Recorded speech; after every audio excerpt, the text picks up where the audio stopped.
예레미야서 15장 들어가겠습니다.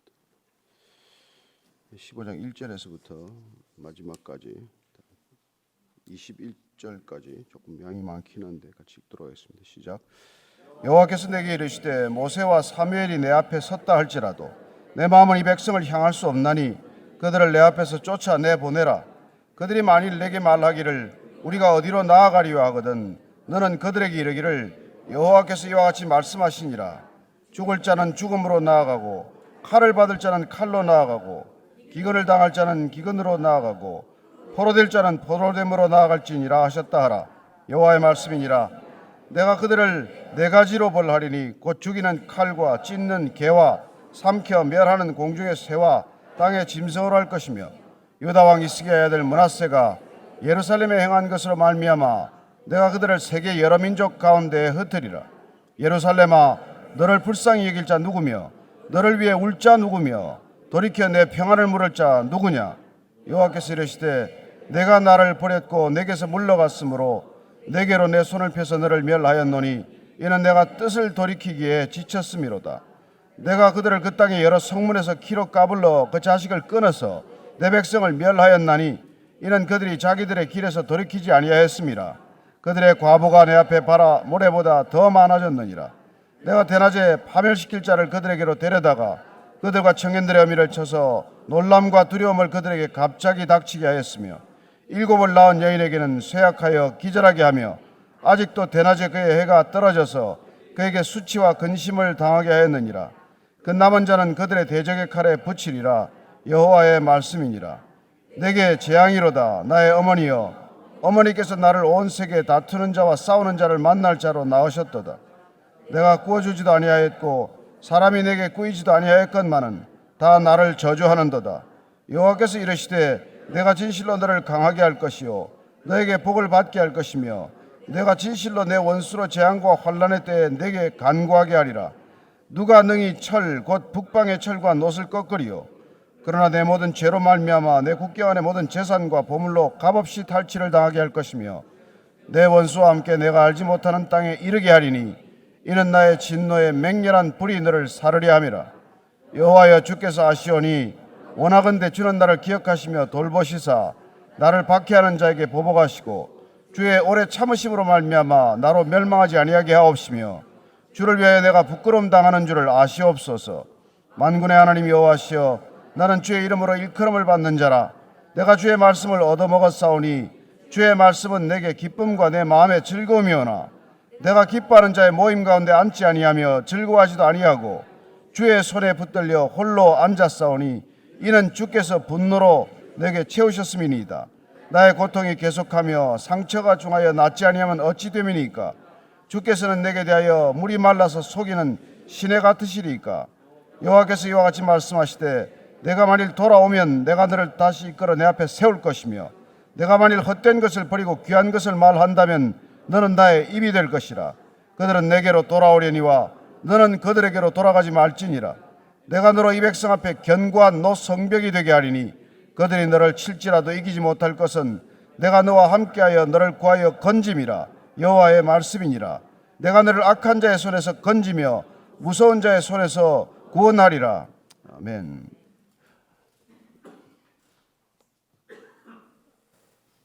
예레미야의 이 외로운 심정을 오늘 우리는 아마 다 읽으면서 느껴지리라고 생각이 됩니다.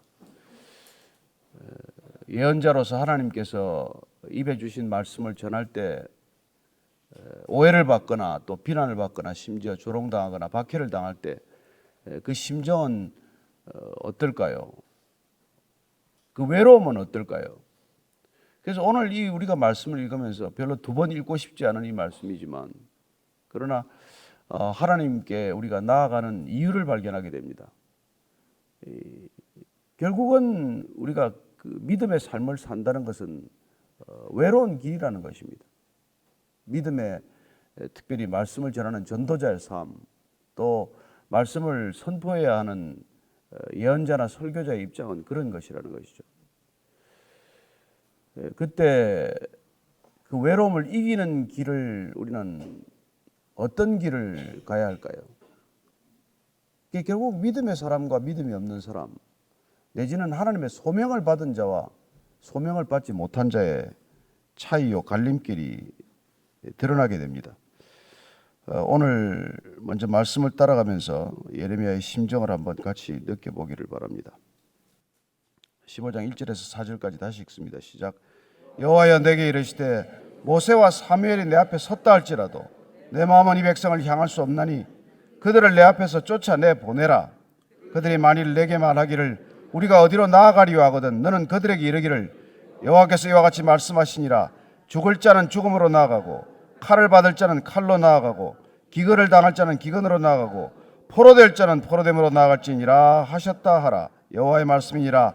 내가 그들을 네 가지로 벌하리니 곧 죽이는 칼과 찢는 개와 삼켜 멸하는 공중의 새와 땅의 짐승으로 할 것이며 유다 왕 히스기야의 아들 므낫세가 예루살렘에 행한 것으로 말미암아 내가 그들을 세계 여러 민족 가운데에 흩으리라. 아멘. 우리는 성경을 읽을 때 오늘의 기준으로 성경을 읽어서는 안 됩니다. 오늘 우리에게 말씀하시는 그 말씀이 있지만은 성경을 처음 텍스트로 대할 때는 그 당시의 기준으로 사실 읽어야 하는 것이죠. 그래서 성경의 역사, 성경의 지리, 성경시대 사람들의 생각과 관습을 배우고 알아야 하는 것입니다. 우리가 오늘의 기준으로 성경을 해석하기 때문에 쉽게 받아들이기가 어려워요. 특별히 제일 우리가 받아들이기 어려운 것, 젊은이들이나 처음 성경을 읽는 사람들이 받아들이기 어려운 것은 가나안을 향한 이스라엘 백성들의 발걸음을 향해서 하나님께서 진멸을 명하셨다는 것입니다. 어떻게 그 땅에 무고한 짐승들까지 죽이라고 하냐? 어떻게 아이들까지 죽여야 하느냐? 그걸 우리는 이해하지 못합니다. 이 질문이 조금 더 깊어지고 이렇게 늘어나게 되면 이른바 신정론적인 질문을 하게 됩니다. 어떻게 하나님께서는 이렇게 악한 사람들을 때로는 허용하느냐? 또 이런 질문을 하게 돼요. 왜 악을 허용하느냐? 이렇게 질문하는 사람들이 악을 진멸하라 그러면 또 흥분합니다. 본인은 휴머니즘적인 사고 속에 젖어 있기 때문에 신정론적인 질문을 할 때도 휴머니즘적인 질문을 하는 것이죠. 그렇습니다. 우리는 끝까지 자기가 주관이 되어서 판단자가 되어서 선과 악을 분별하고 있다는 것입니다. 가나안 땅을 그러나 그 당시에 살았던 사람들의 입장에서 우리는 이해를 하면 어떨까요? 더 이상 돌이킬 수 없는 이 땅에 심판이 빨리 임하소서 이렇게 기도했던 사람들이 있을 줄 우리가 어떻게 합니까? 이 세상은 빨리 망해야 합니다. 요즘도 그런 사람 있지 않습니까? 교회가 타락하는 것을 보고 어떤 사람도 흥분해서 교회는 다 망해야 합니다. 빨리 문을 닫아야 합니다. 철저히 망하는 것이 사는 길입니다. 이런 주장을 하는 게 있지 않습니까? 저는 그 사람들의 주장도 순수한 주장, 순수성이 있다고 믿어요. 그러나 어쨌건 우리가 그런 말을 하는 것을 들으면은 기존 교회에 익숙한 사람들은 불쾌하기 짝이 없습니다. 어쨌건 우리는 이런 질문 앞에서 때로는 안타까운 마음을 금하지 못하죠. 왜 이 진멸을 하나님께서 명하셨느냐. 그러나 그 당시로 돌아가 보면 아이들을 불 가운데로 지나게 하고 아이들을 제물로 삼아서 아이들을 죽여가지고 제사를 지내는 그런 나라에, 여러분 아이로 태어나는 것 자체가 불행인 나라에 어쩌면 빨리 죽는 게 그게 차라리 답이에요. 답이에요. 저는 우리가 오래 사는 것이 선이라고 생각하지 않게 되기를 바랍니다. 우리는 하나님이 데려가실 때가 최선이라고 믿고 떠나야 합니다. 늘 우리는 부자로 사는 것이 선이요, 오래 사는 것이 선이요, 그리고 높아지는 것이 선이라고 생각하는 그런 잘못된 기준을 가지고 살기 때문에 기도도 빗나가기가 쉽다는 것입니다. 오늘 이 백성을 향해서 하나님께서 심판하겠다, 이런 방법으로 진멸하겠다, 예를 들어서 징벌하겠다 하는 그 얘기가 하나님 부당합니다. 어떻게 그럴 수 있습니까? 라고 말하는 오늘의 기준을 가지고 읽으면 답답해진다는 것입니다. 저는 어쩌면 이렇게 질문해야 된다는 것이죠. 어떻게 아직까지도 심판 안 하십니까? 여러분 이 세상을 한번 보십시오.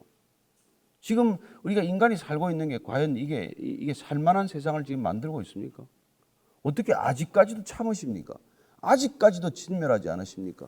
이렇게 물어야 되는 것이고, 아직까지도 기회를 주셔서 감사합니다. 이게 우리의 어쩌면 반응해야 되지 않겠어요?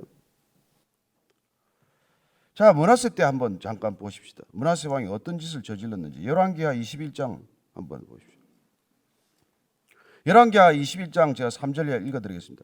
그의 아버지 히스기야가 헐어버린 산당들을 다시 세우며 이스라엘의 왕 아합의 행위를 따라 바알을 위하여 제단을 쌓으며 아세라 목상을 만들며 하늘의 이를 성신을 경배하며 섬기며 여호와께서 전에 이르시기를 내가 내 이름을 예루살렘에 두리라 하신 여호와의 성전에 제단들을 쌓고 또 여호와의 성전 두 마당에 하늘의 이를 성신을 위하여 제단들을 쌓고 또 자기의 아들을 불 가운데로 지나게 하며 점치며 사수를 행하며 신접한 자와 박수를 신임하여 여호와께서 보시기에 악을 많이 행하여 그 진노를 일으켰으며 또 자기가 만든 아로새긴 아세라 목상을 성전에 세웠더라. 옛적에 여호와께서 이 성전에 대하여 다윗과 그의 아들 솔로몬에게 이르시기를 내가 이스라엘의 모든 지파 중에서 택한 이 성전과 예루살렘에 내 이름을 영원히 둘지라. 만일 이스라엘이 나의 모든 명령과 나의 종 모세가 명령한 모든 율법을 지켜 행하면 내가 그들의 발로 다시는 그의 조상들에게 준 땅에서 떠나 유리하지 아니하게 하리라 하셨으나 이 백성이 듣지 아니하였고 므낫세의 깸을 받고 악을 행한 것이 여호와께서 이스라엘 자손 앞에서 멸하신 여러 민족보다 더 심하였더라. 이방 민족보다 더 심하였더라. 이런 이스라엘 백성들을 심판 안 하면 그게 하나님입니까? 그런 하나님을 왜 공의의 하나님이라고 말할 수 있습니까? 그러니까 이 시대를 향해서 심판하지 않는 하나님을 오히려 우리가 더 원망해야 옳을 것 아니겠어요? 여러분, 이 남북한 지금 사정을 한번 보십시오. 제가 이게 북한 자주 다니는 사람 얘기를 들으니까 북한은 다 미쳤고 남한은 다 썩었다는 얘기를 해요. 그 사람 얘기가 옳다는 얘기가 아닙니다. 그렇게 비칠 만큼 이 백성들이 철저히 타락했다는 얘기예요. 남북한을 동시에 고치는 방법이 뭐겠습니까? 교회와 세상을 한꺼번에 고치는 방법이 뭐겠어요? 하나님이 어떤 결심을 하실 것 같습니까? 저는 요새 잠을 못 이룰 때가 있습니다. 이게 예레미야의 심정이 아니었나 하는 그런 말씀이죠. 자, 5절 이하를 읽습니다. 시작. 예루살렘아, 너를 불쌍히 여길 자 누구며 너를 위해 울 자 누구며 돌이켜 내 평안을 물을 자 누구냐?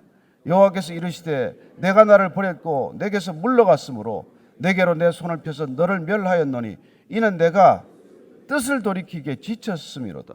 여러분, 예루살렘아 예루살렘아 하는 이 소리를 들으니까 누구 음성이 떠오릅니까? 주님께서 예루살렘을 보고 우셨던 기억이 안 나십니까? 마태복음 23장 한번 찾아보십시오. 예루살렘아 이렇게 안타까워하는 주님의 음성을 한번 들어보시길 바랍니다. 마태복음 23장 37절 이하를 읽습니다. 시작. 예루살렘아 예루살렘아 선지자들을 죽이고 내게 파송된 자들을 돌로 치는 자여 암탉이 그 새끼를 날개 아래 모음같이 내가 내 자녀를 모으려 한 일이 몇 번이더냐. 그러나 너희가 원하지 아니하였도다. 보라 너희 집이 황폐하여 버려진 바 되리라. 내가 너희에게 이르노니 이제부터 너희는 찬송하리로다. 주의 이름으로 오시는 이와 할 때까지 나를 보지 못하리라 하시니라. 그리고는 성전이 무너질 것을 예언하신 것이죠. 예루살렘 성전이 돌 위에 돌 하나 남지 않고 무너뜨려지고 말 것이라고 예언하시는 주님의 음성을 듣게 됩니다. 그래서 예레미야가 지금 예루살렘아 너를 불쌍히 여길 자가 누구며 너를 위해 울 자가 누구냐. 그렇다면 우리는 그래도 하나님 앞에 나와서 기도도 하고 하나님께 부르짖어 기도하는 사람한테 왜 이런 얘기를 계속 듣게 하셔야 합니까? 어쩌겠습니까? 세상은 귀를 막고 안 듣는데, 세상은 돌이킬 능력이 없는데, 세상은 자정할 능력이 없는 것이 세상인데, 하나님의 뜻을 알게 된 것, 하나님의 뜻을 전해야 할 책임을 받은 것, 그 사람들에게밖에 어떻게 더 말씀하시겠습니까? 그러니 저와 여러분들이 이 시대에 정말 참 잘못 믿게 된 거예요. 차라리 모르고 사는 게 속 편하지. 어쩌자고 알게 돼가지고. 그러니 여러분 알게 된 죄가 있다는 것입니다. 알게 된 책임이 있다는 거예요. 먼저 알게 된 게 책임이 있다는 것입니다. 그건 이 사회 지식인들을 향한 하나님의 책임을 묻는 것과도 마찬가지예요. 이 땅에 너 더 배웠다는 것, 남보다 더 많은 공부를 했다는 것, 남보다 더 많은 재능을 가졌다는 것, 그게 특권이기 이전에 책임이라는 걸 이 사회가 가르치지 않았기 때문에 이 사회 엘리트라고 하는 사람들의 무책임과 방종을 보십시오. 우리가 자녀들을 엘리트로 길렀지만 그 자녀들이 여러분 세상에 대한 책임을 다하지 못하면 그 가르친 게 얼마나 큰 화근이 되자는 거예요. 이 신앙의 기초가 없이 여러분 재능이 많고 학식이 많다는 게 비극이 얼마나 큰 비극입니까? 많이 배웠다는 게 얼마나 큰 책임인지를 안다면 굳이 그렇게 공부시키겠습니까? 성경을 안다는 게 더 많은 책임이라면 성경 공부하겠습니까? 그게 우리의 이 어려운 점이라는 것이죠. 저 어제 정말 그 대학교 학생이 찾아왔어요. 정말 이 성경에 대한 고민, 이 시대에 내가 어떻게 살아야 하는지 고민을 안고 찾아왔어요. 그 아버지가 제가 아는 분이어서 아들이 그 사흘 동안 금식하면서 괴로워하는 모습을 보고 아들을 데리고 찾아온 거예요. 그래서 그 아들이 네가 묻고 싶은 거 다 물어봐라. 그래서 우리가 어제 그 목회자들 한 서너 명이 앉아서 그 학생 하나를 데리고 1시간 이상 얘기를 나누었습니다. 저는 너무너무 감사했어요. 제가 청년들을 달라고 기도했더니 하나님께서 보내주시는구나. 이 청년이 군대 복무를 마치고 미국으로 돌아가기 전에 이 신앙적인 갈등을 해결하고 가야겠다고 사흘간 금식하면서 주님께 부르짖은 거예요. 뭐 그 시대에 하는 그 학생들이 하는 그 동일한 고민이에요. 나는 어떻게 살아야 될 것인가? 나는 이 신앙을 어떻게 지켜낼 수 있나?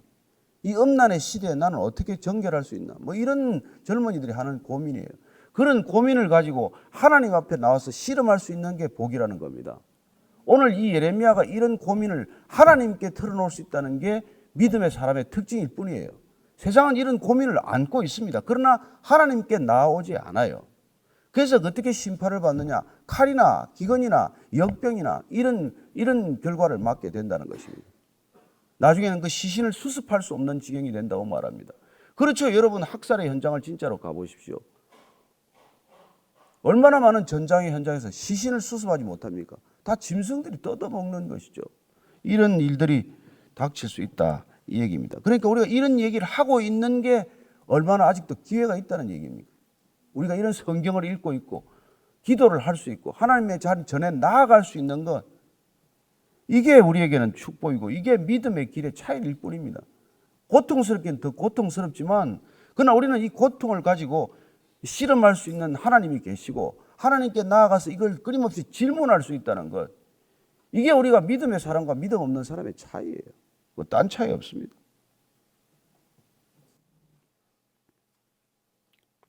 7절 이하를 읽습니다. 시작. 내가 그들을 그 땅에 여러 성문에서 키로 까불러 그 자식을 끌어서 내 백성을 멸하였나니 이는 그들이 자기들의 길에서 돌이키지 아니하였습니다. 그들의 과부가 내 앞에서 바다 모래보다 더 많아졌느니라.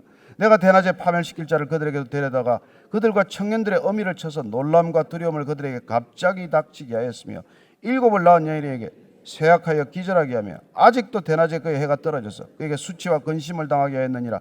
그 남은 자는 그들의 대적의 칼에 붙이리라. 여호와의 말씀이니라.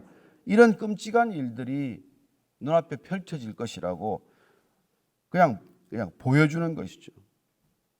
과부가 바다 모래보다 많다고 말합니다. 이 예레미야가 다시 기도합니다. 내게 재앙이로다. 나의 어머니께서 나를 온 세계 다투는 자와 싸우는 자를 만날 자로 나가시도다. 그는 이렇게 지금 예언자의 소명을 감당하는 게 이 온 세상과 충돌하고 갈등을 빚고 부딪히는 이걸 본인도 괴로운 것이죠. 그냥 입 닫고 살면 얼마나 좋겠습니까? 침묵하면 우리가 어디 가나 그러지 않습니까? 입 닫으면 2등은 한다 그러잖아요. 우리나라에는 가만히 있으면 중간은 한다 이거 아닙니까? 근데 가만히 있지 못하는 이 소명을 어떻게 하겠냐고요. 입 닫고 살면 편하지만 입을 못 닫을 이 소명을 어떻게 하겠습니까? 사람이 나는 꾸어주지도 않고 꾸지도 않았는데 다 나를 저주하는도다. 그렇죠. 예언자적인 소명을 감당하면 누가 좋은 소리 합니까? 여러분 바른 대로 살면 누가 칭찬합니까? 옳은 길을 가면 누가 지지합니까? 세상은 그렇지 않습니다. 하나님의 사람이 되면 박수 받습니까? 그렇지 않다는 것이죠. 여호와께서 이르시되 내가 진실로 너를 강하게 할 것이요 너에게 복을 받게 할 것이며 내가 진실로 내 원수로 재앙과 환난의 때 내게 간구하게 하리라. 보십시오. 우리가 이 어려운 때 하나님께 간구하게 하리라. 이게 하나님 우리에게 주시는 고작 선물이에요. 내가 계속해서 나한테 부르짖도록 내가 내게 능력을 줄 것이라는 것입니다. 곧 기도의 자리에 앉아 있을 수 있도록, 하나님께 부르짖을 수 있도록, 너를 그 자리에 있도록 하는 게 하나님이 우리를 지키는 방법이라는 거예요. 그게 우리가 하나님의 백성들이 살아가는 방식이라는 것입니다. 자, 12절 이하를 읽습니다. 시작. 누가 능히 철, 곧 북방의 철과 놋을 꺾으려. 그러나 내 모든 죄로 말미암아 내 국경 안의 모든 재산과 보물로 값없이 탈취를 당하게 될 것이며 내 원수와 함께 내가 알지 못하는 땅에 이르게 하리니 이는 나의 진노의 맹렬한 불이 너희를 사르려 함이라. 이런 일들이 계속해서 벌어진다는 것이죠. 여호와여, 주께서 아시오니 원하건대 주는 나를 기억하시며 돌보시사 나를 박해하는 자에게 보복하시고 주의 오래 참으심으로 말미암아 나를 멸망하지 아니하게 하옵시며 주를 위하여 내가 부끄러움 당하는 줄을 아시옵소서. 만군의 하나님 여호와시여, 나는 주의 이름으로 일컬음을 받는 자라. 내가 주의 말씀을 얻어먹었사오니 주의 말씀은 내게 기쁨과 내 마음의 즐거움이오나 내가 기뻐하는 자의 모임 가운데 앉지 아니하며 즐거워하지도 아니하고 주의 손에 붙들려 홀로 앉았사오니 이는 주께서 분노로 내게 채우셨음이니이다. 나의 고통이 계속하여 상처가 중하여 낫지 않으면 어찌 됨이니까. 주께서는 내게 대하여 물이 말라서 속이는 시내 같으시리까. 이게 지금 예레미야의 독백의 기도와도 같은 이런 기도입니다. 하나님을 향한 이런 애끓는 기도가, 고독한 기도가 외로움을 이기는 길이라는 것입니다. 여러분, 고독의 자리를 차지하고 앉아 있는 게 외로움을 이기는 길이에요. 사람 만나서 수다 떠는 게 외로움을 이기는 길이 아니라는 것입니다. 우리가 진정 이 시대에 고독을 이기는 길은 하나님과 함께 외롭게 홀로 앉아 있는 거래요. 세상도 이런 비밀을 깨달았습니다. 그래서 덕질을 해야 한다고 말해. 여러분, 덕질이라는 말 아십니까? 전문가가 되려면 그런 시간이 있어야 된다고 말합니다. 세상과 함께 버타지 않는 시간, 혼자서 치열하게 싸우는 시간, 이런 시간이 있어야 된다는 거예요. 우리가 당대 석학이라고 말하는 이어령 선생은 평생 저녁 약속하지 않습니다. 그 저녁 시간을 그야말로 끝없이 책을 보고 끝없이 글을 쓰고 끝없이 생각하는 시간으로 보냈기 때문에 우리는 그분이 한 시대를 대표하는 지성인이 됐다고 그렇게 말하는 것이죠. 추신수를 보니까 새벽 5시부터 19년간 훈련을 했어요. 감독이 제발 늦게 나오라고 얘기해. 다들 7시 연습하는데 왜 새벽 5시부터 나오느냐고 그렇게 야단을 쳐도 나오는 사람이에요. 19년간을 지금까지 그렇게 훈련을 했다는 거예요. 그래서 아시아 최초의 홈런 200개를 쳤다는 것. 내가 뭐 그 기록을 대단하다고 지금 칭찬하는 게 아니라 우리는 그런 외로움의 시간들이 다 있어야 한다는 거예요. 신앙의 길이라는 건 그런 외로움의 길이에요. 사람들 만나서 사람들과 수다 떨고 사람들과 밥 먹고 하는 시간도 필요하지만 하나님과 홀로 씨름하는 그런 세상이 말하는 덕질의 시간이 없으면 절대로 우리는 우리 영성을 지켜내지 못한다는 것입니다.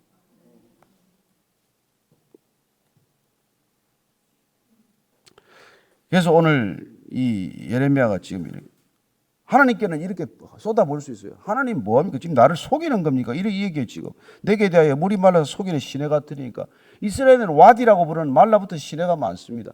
물이 있는 줄 알고 가보면 물이 없어요. 하나님 일껏 찾아갔더니 하나님 나한테 이런 고통을 주실 뿐입니까? 하는 이런 하소연이에요. 그러나 하나님 나를 속이십니까? 하나님 정말 계십니까? 하나님 나한테 이럴 수 있습니까? 하는 말을 하나님께 할 수 있는 게 복인 줄로 믿으십시오. 이게 우리가 기도하고 사는 이유예요. 자, 19절 이하를 읽고 마칩니다. 시작. 여호와께서 이와 같이 말씀하시되 내가 만일 돌아오면 내가 너를 다시 이끌어 내 앞에 세울 것이며 내가 만일 헛된 것을 버리고 귀한 것을 말한다면 너는 나의 입이 될 것이라. 그들은 내게로 돌아오려니와 너는 그들에게로 돌아가지 말지니라. 내가 너로 이 백성 앞에 견고한 노성벽이 되게 하리니 그들이 너를 칠지라도 이기지 못할 것은 내가 너와 함께하여 너를 구하여 건짐이라. 여호와의 말씀이니라. 내가 너를 악한 자의 손에서 건지며 무서운 자의 손에서 구원하시리라. 아멘 하십니까? 우리를 노성벽같이 하게 하실 줄로 믿으시기 바랍니다. 태산과 같은 것이 오더라도 무너지지 않을 줄로 믿으시기 바랍니다. 세상으로 돌아가지 말라. 너는 내게로 돌아오라고 말씀하십니다. 우리는 오늘 이 시간 주님께로 돌아온 사람들입니다. 이 발급으로 세상으로 돌아가는 것이 아니라 세상에 파송을 받을지라도 하나님께서 우리를 노성벽처럼 지켜주실 줄로 믿으시기 바랍니다. 담대하십시오. 세상을 이미 이기고 이 세상을 맞닥뜨려야 합니다. 오늘 기도할 때 하나님, 주님께서 우리에게 외로움의 자리를 주님과 함께하는 자리로 바꾸어 주옵소서. 세상 속에서 외로움을 떨치지 않게 하시고 오직 주님 앞에서 이 외로운 시간 다 이겨내게 하여 주옵소서. 한번 그렇게 기도하겠습니다. 하나님 아버지, 세상에 유혹하는 것들이 많습니다. 재밌는 것도 많습니다. 즐거운 일도 많습니다. 쾌락도 많습니다. 그러나 주님 그 모든 시간들을 멀리하고 주님 앞에서 오늘 주님 주님 어찌하여 나를 버리셨습니까? 라고 기도할지라도, 엘리 엘리 라마 사박단이라고 절규할지라도 주님 앞에 있게 하여 주시고 주님 앞에 머무르게 하여 주옵소서.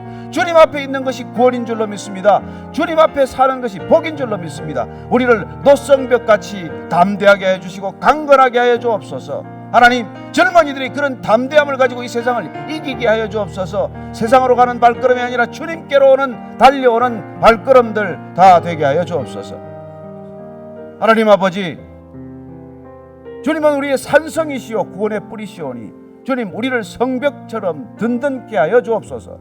이제는 십자가에서 주님 어찌하여 나를 버리십니까? 라고 절규하여 기도하였지만 부르짖었지만 주님 앞을 떠나지 않았던 우리 구주 예수 그리스도의 은혜와 아버지의 크신 사랑과 성령의 기름 부으심이 오늘 담대한 믿음으로 다시 한번 살기로 결단하고 세상을 향하여 선포하는 이 자리에 고개 숙인 모든 믿음의 지체들 위해 지금부터 영원까지 함께 하시기를 간절히 축원하옵나이다. 아멘.